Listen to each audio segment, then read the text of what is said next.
Assalamualaikum warahmatullahi wabarakatuh. My name is Salah Satu Lima and I will explain about the implementation of communicative language teaching CLT to teach spoken recounts in senior high school. The background of this journal is in learning English, Indonesian students are expected to be able to communicate fluently and accurately based on the social context.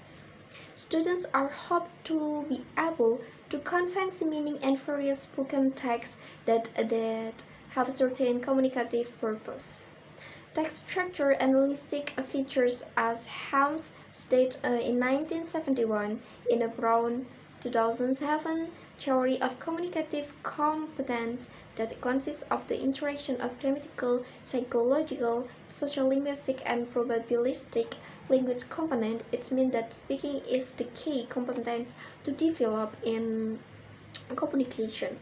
Therefore, pronunciation, structure, vocabulary, content, and fluency are important aspects in communication to acquire speaking competence for students.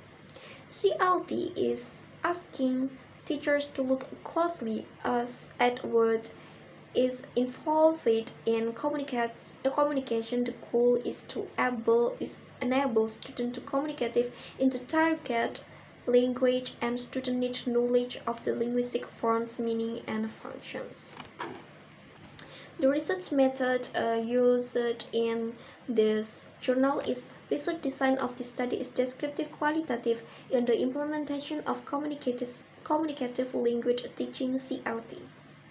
To teach spoken recount in senior high school, the study describes speaking learning activities through a recount, which were used by senior high school students in conducting through a recount, which were used by senior high school students in conducting the research. Research design plays an important role in obtaining data.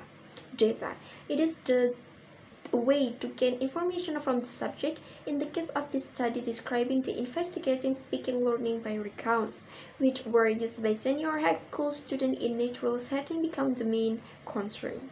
The qualitative research has a natural setting. In this study, the observer comes into the classroom to observe the learning process, to interview the students to get information deeply, and to describe the speaking learning activities used by them.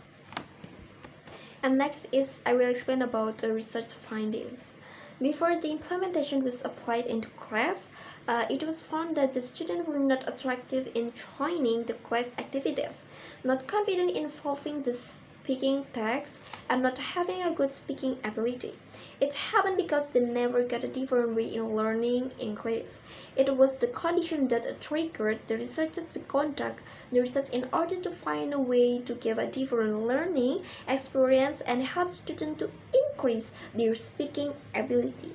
Therefore, CLT was chosen to be a way as the implementation it upgrades students' spoken recount.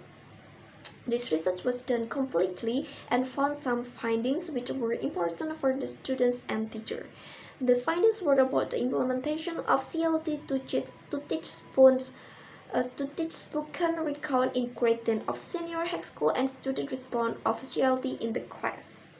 The implementation of CLT in teaching speaking in the class available as part of recount topic include 3 activities.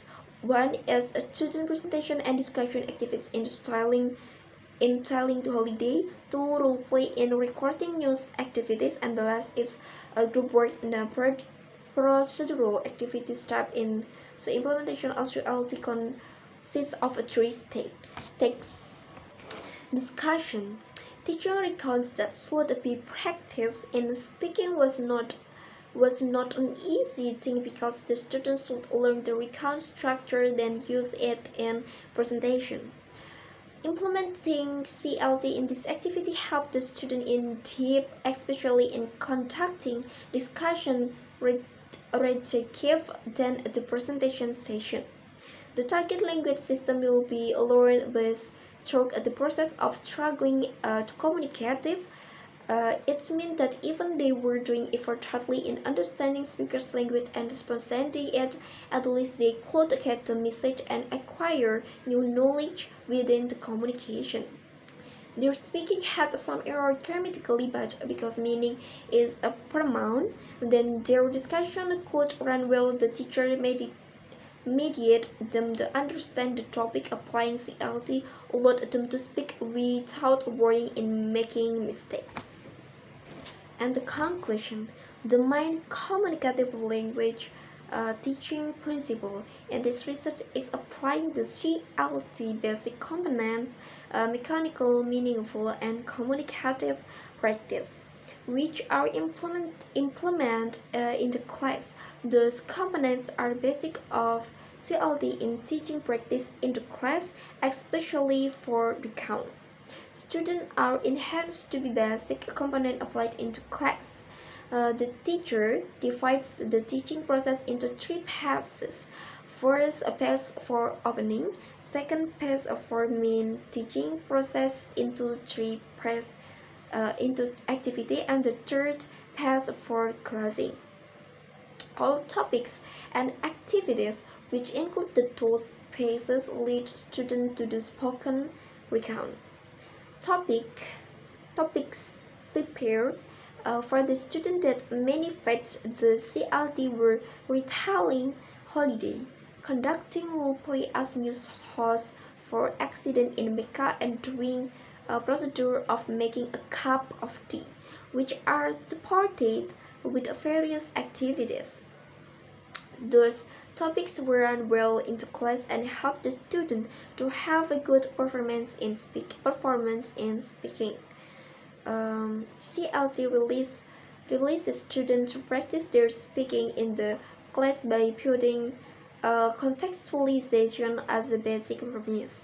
By giving different learning experiences, students will attempt to communicate from the very beginning phase. Even translation may be used in the acquiring target language meaning.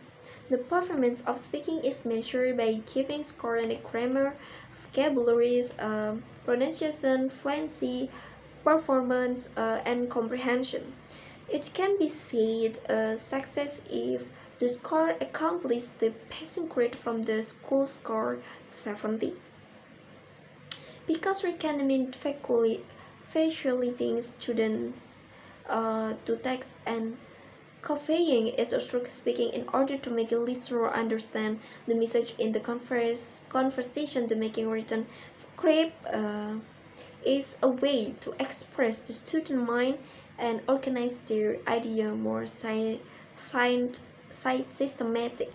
The script which represents students' idea will be present stroke speaking in those three activities above, and by this CIELT helps students to have effective communications.